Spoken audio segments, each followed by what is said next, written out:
Hello, everyone, and welcome to an experimental random podcast thing with me, Digi, Bro, and my brother, Victor, also known as Iconcolt. And might as well just drop that. People like it. People still like it. Do they? Some people insist on it. Oh. So, Iconcolt it is. We are thinking about starting a podcast project. Thinking about as in we're doing it, but still not sure what's going on. And basically the idea is that we would watch all of the movies by a single director and sort of podcast about each of them after watching them. Yeah. We decided it would be best to pick auteur directors, like people who direct and write the movie, who have like a clear vision, because it'd be more fun that way. And so the first director I wanted to choose is Edgar Wright, who directed Shaun of the Dead, Hot Fuzz, the TV series Spaced, and Scott Pilgrim vs. the World, and At World's End. He did not, I think he did write it. It's an adaptation, but in any case, yeah, what's great about him is not only that he writes and directs the movies, but also that he keeps bringing back the same actors. Simon Pegg. Pretty much his entire career is based around his projects with Edgar Wright. He was the star of Spaced and Shaun of the Dead, Hot Fuzz. Well, as of all of them also have Nick Frost in them, who's like the best friend character in most of the movies. The fat guy.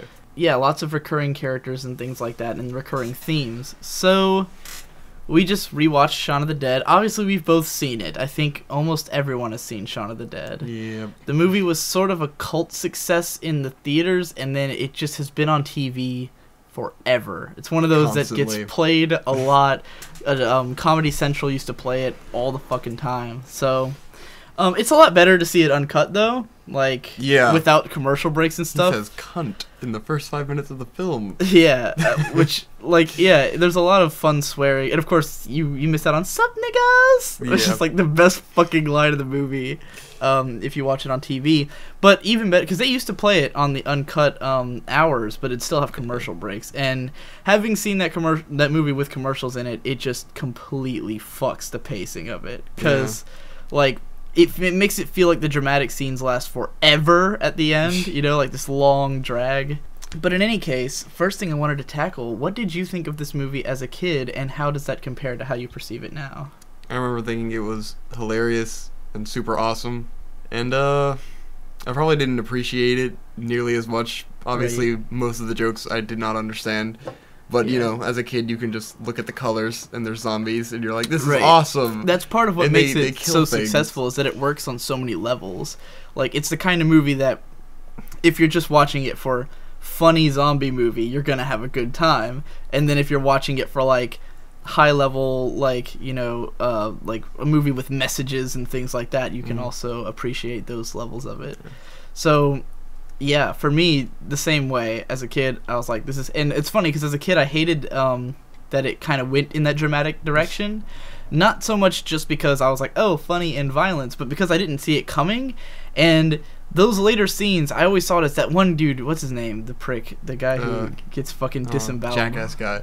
He was so unlikable to me as a kid that I just like couldn't stand those parts of the movie. I remember being really satisfied when he died, though, as a kid. Where I was just, like, that's because you're a kid, awesome. Right? But that's the thing. Like to me now, I completely get it. Like, I can easily imagine that guy, you know. And it's not that he's a bad guy. It's just this is what would happen to some like pretentious hipster if he was in a zombie apocalypse. You know, like it just couldn't be helped, and he ends up, you know, like. The specific ways he freaks out, where he like turns, like when Shaun punches him and he turns the gun on him all defensively, and he's just like, right, I'm out of here. And I was like, this is exactly how it would happen with someone like that in real life. Yeah. And what's interesting about the way the movie's written is that it never ends on, like, it never ends a scene or a moment on the most dramatic note that a normal movie would. You know what I mean? Like, in a normal movie, the satisfaction would have been Shaun punched him in the face. But in this movie, he gets back up and gets the gun, because that's how it would happen in real life. He wouldn't just be knocked out on the ground and Shaun's the big hero. It's more about, like, a complicated series of emotions where, you know, Shaun is playing this big role of a hero, but it's not all about him. And that guy keeps, like, you know, there's a part where Shaun comes into the bar and he says like some cool one-liners and walks around, and then the dude's like, oh well, that's all fine and good, he keeps bringing himself back into the equation, which is exactly how it would happen in real life, so yeah, the movie will often do that. It'll take, it never lets itself be just gratifying. It is gratifying, like there's the fun parts where they're just killing zombies and stuff, but then it always goes that next step further where it feels human, and it's not just a video game thing where they're what the fuck is that? Jesus. Are we having a zombie apocalypse? Yeah. But anyway, yeah, it's not just about being this video gamey violent thing. It's more about like the human element of telling this very, that's what always gets me, is that it's such a human script. It really feels real, it feels like real people and real problems in a real situation, even if there's definitely fantastical moments where, would they really have such an easy but that's the thing, they make the zombies so dumb and so slow that you can buy into a lot of what happens. Like it's kind of like it's easy mode, where it's like the most casual apocalypse of all time, but at the same time you totally get why so many people got killed, because you see how oblivious everyone is to the world around them, and Shaun just like walks through the streets like yawning, fucking the apocalypse is happening around him, he doesn't even notice because he's just broken up with his girlfriend, and it's like, yeah, I can kind of see this all like I could see myself just not noticing. Yeah. Like imagine you never leave the house, you'd have no idea. Right, you exactly. Watch TV, it would all just happen clue. And I'd be like, what? I'd come home covered in blood and you'd just be sitting around. You're like, what the hell? Even you'd take a little bit to note. Like you'd have to get to school. Definitely. Or no, you'd probably see some kind of accident or something, but you wouldn't stop. You'd just kind of be like, well, I guess some shit's. Why does everyone seem to be having it? Starting to get worried about the roads today. I'd be totally oblivious. And it's interesting to note that there's a long time before the apocalypse happens, because it's not. My favorite part is at the beginning when you're noticing all the shit in the background. Right. Well, it's not just that. Like, there's the subtlety with which it starts up, which is cool, but it's also just the fact that it's not really a movie about the zombie apocalypse. Yeah. It's really a movie about Shaun trying to get his shit together. That's always the best zombie stories. Right. Well, that's what zombies are supposed to be. Everyone knows that zombies are best as a plot device. Yeah. They're best when they're just there to symbolize something. And it's interesting because they can symbolize so many different things, and in this case it's just about like what Shaun experiences from his girlfriend breaking up with him is just like the end of the world, and he has to sort of beat back everything that's held him back from her, which at the start of the movie it's like his stepdad is holding him back because he can't get past the way his stepdad affected his life. His best friend's holding him back. Her friends are holding him back because they're just assholes, or pretentious hipsters, rather. And so, eventually they're all dead and they're together. And it's interesting because it's not happy, but at the same time, I feel like the symbolism, how am I supposed to put this? He would have had to kill them all in a way, right? Yeah. Like, if it had been the real way that this played out without all the zombies and stuff, it still would have been a matter of like him having to end friendships and end major relationships in hard ways and go through that kind of hardship, so it's just like, it's almost like an extended metaphor of this is what it feels like to deal with life's problems. It feels like dealing with the end of the world. That's what growing up and becoming an adult feels like. So coming of age. But it's interesting because of the age that he's coming of. Yeah. It's not teenage coming of age into adult. It's like coming of age into... Because in my television genres class, well, film and television, we were talking about guy chick flicks or bromances, and they're typically the coming of age for the man who's usually middle-aged, and it's always about him getting his shit together and stopping playing video games and hanging out with his friends and getting his life together. And that's basically what happens in this movie. Right, but it's interesting because it's not handled... Because a lot of those movies just do it so stupidly, A great example, Movie Bob is always bringing up. He says, like, he's sick and tired of movies where the guy is, like, this man-child and the woman is expected to be the one who has to, like, deal with him, you know, and it's like, he's the one who needs to, you know, change, which a lot of these movies do say, but then, you know, it's like, oh, I gotta stop playing video games and grow up, but this movie doesn't do that. He still is the same guy. She just wants basic things. Like, he's not a good boyfriend.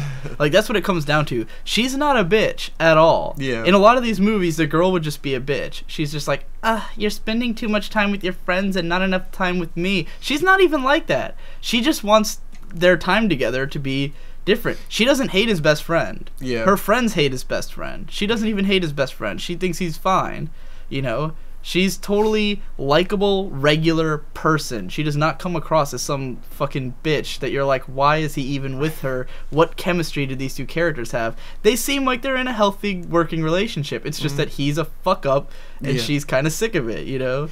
So it works a lot better than a lot of those movies do. And, you know, it's not really a buddy guy movie. Yeah. It's not about... There's elements of that. Yeah, it's not about him and Ed. It's about him and Liz. Yeah. You know, him and Ed is just a part of it, but so are her friends and so are his parents. You know, all of it is a part of what's keeping him and Liz. That's why they're the ones who survive. It's not like Ed's the one who survives, you know. But if he kind of does, they still keep him chained up in the But that's part of the fun of it. It's at the very end. It really is like they kind of. It's not even really that they grow up. It's just kind of they become more comfortable with what they already were, you know? It's like, I kind of feel like the opening scene of the movie is really about establishing the pressures on them, and it's not, I don't think either of them really had a problem with their current situation. It was the pressures on them that made them have a problem, you know? Where it's Liz's friends are telling them, oh, your relationship should be, you know, because she's the one going, oh yeah, he took me to all these beautiful places, and Liz is like, I want to go to these places. And then Ed's like, no, fuck all that, you gotta stay in the pub, you know. But when it comes down to it, they just want to spend time together, and they, you know, they just think maybe there's something wrong, but by the end of it, they're like, you know what, I'm happy just us living together and sitting around on the couch, drink tea, you know, we had our adventure, we're pretty fucking done with that, you know. None of the stressors are in the way anymore, and they can just be happy together. So yeah, zombie apocalypse is an extended metaphor for coming of age. Yeah.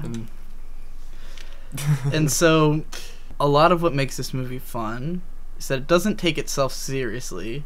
Yeah. But it does take its characters seriously. You know, it never feels like anyone's just dumb. They feel real, you know, like Shaun's oblivious at the beginning, but you can understand why. He broke up with his girlfriend, he's kind of an airhead, you know. And I don't know, I never felt like anyone was, you know, even though the guy's being an incorrigible asshole, I totally get it. I'm like, yeah, I could see the guy falling apart in that situation. God, I was such an asshole. It'd be like, I'm sure you can think of someone who you know who would be that guy. Not quite, but I believe that guy is out there. Someone like Kevin. You can't see him falling apart like that in a situation like that. Like you just know that there's someone who, you know, who can't stand that someone else is taking charge and like emasculating them, you know. How did it feel realizing that he was the guy from Black Books, which you've been watching? Interesting, because he's not the same character at all. No, not at all. But and he's a lot. I definitely he was like the tallest guy was... in that, and I thought that guy was shorter. Really? So it was weird. He looked pretty tall to me in Black Books. I don't remember being tall. I don't know. Maybe it's just perspective, different camera angles. Different outfit. He has the long hair and the long jacket. He looks way cooler in Black Books. Right. But I could tell by the accent that it was the same guy. Yeah, because he's like Irish. And then there's a lot of major actors. Like, I'm pretty sure both of Shaun's parents are somewhat... There's only so many actors in England. Well, the thing is... much smaller place. Because I don't know... I think this movie came out in like 2003 or 4, right? And I'm trying to think of when... that woman would have, like, Shaun's mom would have been in Doctor Who. Because the first minute she shows up, she goes, oh, we're waiting for the doctor. And he goes, I don't think the doctor's coming, Mom. And I was like, oh, it's a Doctor Who reference. And then I realized that season of Doctor Who would have been before Shaun of the Dead. So I was like, oh, it's deliberately, you know, I don't think the doctor's coming because this is London's under attack by a zombie apocalypse. Amazing. You would totally expect Doctor Who to be there. So there's definitely a lot of references that I still am probably completely missing. I think we got a significant number. Maybe not all the musical ones. There's definitely a lot of I like the records the and music placement in the movie. yeah, the use of Queen and stuff. And that's another where way. the characters always play the music and Right. then stop the music. But that's what's so great about. That's what I meant when I said that the movie never like has the crescendo moments feel like they Yeah. would in another movie, because someone always stops the music like Exactly. immediately. Like they'll put it on. It's great transitions between different tones. Yeah, and you'll feel like something's like there's that scene where he turns on the pinball machine, Yeah. and it gets all loud and it crescendos and then it just cuts back out. You know, and it's like in any other movie you're expecting it to suddenly be this high tension scene, but they're just like cut, and then it's like oh. The tension dispersed immediately, you know, but it's... Definitely, I love that when the dad was in the car, and it was turning into this big dramatic moment, and then he plays the music, and it cools it down from being a big dramatic scene. Because they had all the crying and stuff, and then they get out of the car, and they play the music, and it's like, alright, let's, you know, it's turned into something completely different. Right. And then he turns off the music. Yeah. And they just abandon him. Mm-hmm. And that's the only way they could have taken that drama down and Right. had them go back to just kind There's of the... definitely a masterful level of trying... Like I said, they're trying to ground it all. The movie never feels like it's emotionally manipulative, which it really easily could have been. Because that's kind of the way I would have felt probably as a kid. It's just that they were trying to like make it all dramatic. But it's really just that... it constantly disperses things. It's like, it's not a big action movie scene. It starts to look like one. It starts to, like, the characters want it to be one, but it's not. It's real life, you know? It's not this, like, you know, when he shoots his mom, it's a big dramatic scene because he's shooting his mom. Like, it deserves to be a big dramatic scene. It doesn't matter that it's in a comedy movie, you know? Again, it takes its characters seriously. The way everything plays out, it's like, yes, some of this would be funny, and then some of it would be not, you know? And it gets to a really depressing place by the end. They're talking about killing themselves, you know? Killing each other, killing themselves, and it's just like, they really thought they were going to die there. And, you know? And the moment, probably my favorite scene in the movie is, of course, when Ed's dying, and he hands him the gun and, like, the cigarette. And it's so great because, Ed is not like some badass. Yeah. The movie does not play him up that way. But he has the kind of connection to Shaun where he deserves to go out like that. Yeah. You know? Like, it feels right that he's the one who's going to have, like, you know, bleeding from the neck, the shotgun, and the cigarette. You could tell that he was enjoying that ending there. Right. Where he's got the gun and the cigarette, and he's like, this is like a movie. Right. But he's... You know, they're both sad, and you know he's not gonna go out like all badass or anything. He knows he's just gonna die. You know, they're just gonna come and eat him, and you know, but he gets to have that symbology where it's like, you know, this is what Shaun meant or this is what he meant to Shaun, is that kind of character, the best friend who deserved to go out like a movie best friend does. You know, the I'll hold them off, you go ahead, sort of moment, and so. It's all symbology. Everything in the movie is like, there's never a badass moment that's just straight up supposed to be a badass moment. It's calling back to badass moments in movies you've seen to explain the world that they're experiencing. You know, the characters see the world this way. They are pop culture saturated people. You know, they're video gamers, TV heads, and this is the way they think. And I know that because I experienced the world that way too. You know, when we have moments where we're walking around and we're like, this looks like it's out of a movie. The world looks really HD today. We say things like that, you know? And it's just, that's the language that we have. And so the film speaks in that language without being a reference or a parody movie. I don't think it's really a parody. People call it a parody of zombie movies. Definitely not a parody. It's not a parody. It's just a funny zombie movie, you know, but a very human one. And, I wouldn't call it a parody at all. So... Anything else you'd like to add to that? No. It's the reason it's like when you say a parody, it would be a deliberate like. This is a callback to these movies. If you watch like Blazing Saddles, that is a parody of a Western film. Right. It is nothing more than a parody. Or Black Dynamite on blaxploitation movies. The point is to take genre tropes and to make fun of them. Shaun of the Dead is not farcical. Right. That's a perfect word. It's not a farce. It's completely serious. Maybe an homage or something. But, the homages are there because, again, they're speaking that language. Like, this is the the way the film communicates is through other films. It's not doing it to say, hey, look, it's a scene that reminds you of Dawn of the Dead. It's more like... It's not making fun of it, really. It's more like, oh, this is the way... Like, if you were in the situation, you would experience things in a way that's similar to this movie, you know? So, yeah.